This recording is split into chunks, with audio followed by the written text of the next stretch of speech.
Well, hello there. I was just getting some well-needed shut-eye, dreaming about several treehouse improvements for my next journey. And that, folks, is what I did. Traveling to the perfect location and completely transformed the island to an entire treehouse settlement. It really brings a fairy-like vibe through the whole island, which was my intention in this build. Every house in this village has a purpose, and you will have everything you need throughout your adventure. It started with only one house and quickly expanded, because I just could not resist due to the fun I had during the building. It might also be due to the fact that I love treehouses in Valheim. Not only the island itself, you will have a separate portal house for you to travel around the map. There are also reserved farming islands close by, only suited for production, so it will still be in the field of vision and not needing to go away from the base.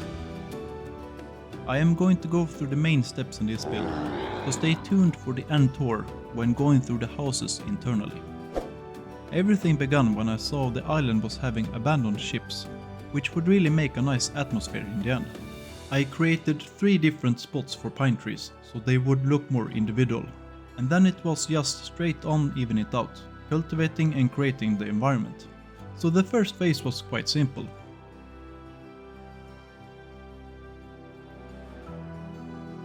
For the building part, you only need to make sure that the houses are connected to the tree, otherwise the stability won't work. When that is done, you don't have to worry about it at all. I was lucky enough to have a big rock on the shore that I immediately took advantage of for the portal house. It wasn't a massive one, only big enough for some portals and to fit on the rock. For the farming islands, can you imagine the sheer luck that I have a plains biome just here? And more black forest area, so I could keep up with the rest of the crops. After even it out, it was just about sending the cultivator, and then we are done. I am happy how it turned out.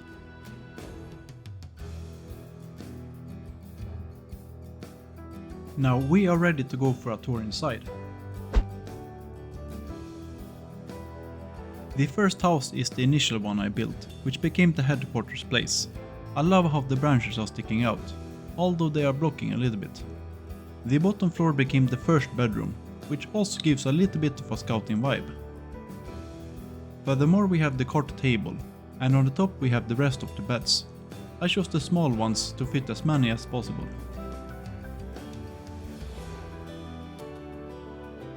The second house is the storage hub with all the main loot collected. I might have done the middle cube smaller or something else out of it, because it's blocking a little. Otherwise I like the orientation. The last of the tree houses is the crafting area, where more or less everything is collected. I tried to make the bottom floor as open as possible, meanwhile everything is distributed out. A balcony is a must for some fantastic sea view. The small door leads to the tower part, and the first thing you encounter is the squeezed in artisan table. And again, I love how the leaves are sticking out perfectly.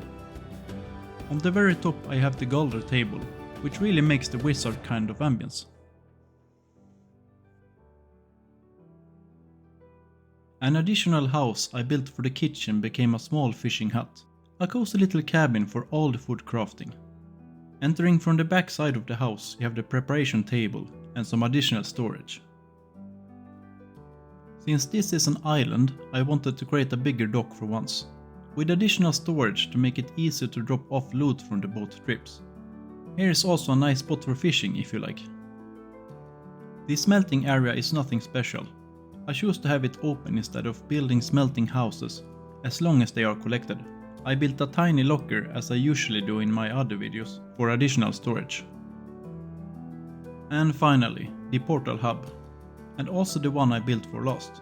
It has a small dock on the outside for parking boats, and a stone portal to transferring resources to the main island, so you don't have to use the boats all the time. On the inside I put the portals in a circle. You can always build additional floors to fit more, but I wanted to keep it like this. And that's it for this time. I would really appreciate if you leave a like on this video if you enjoyed this build, and stay tuned for the next one.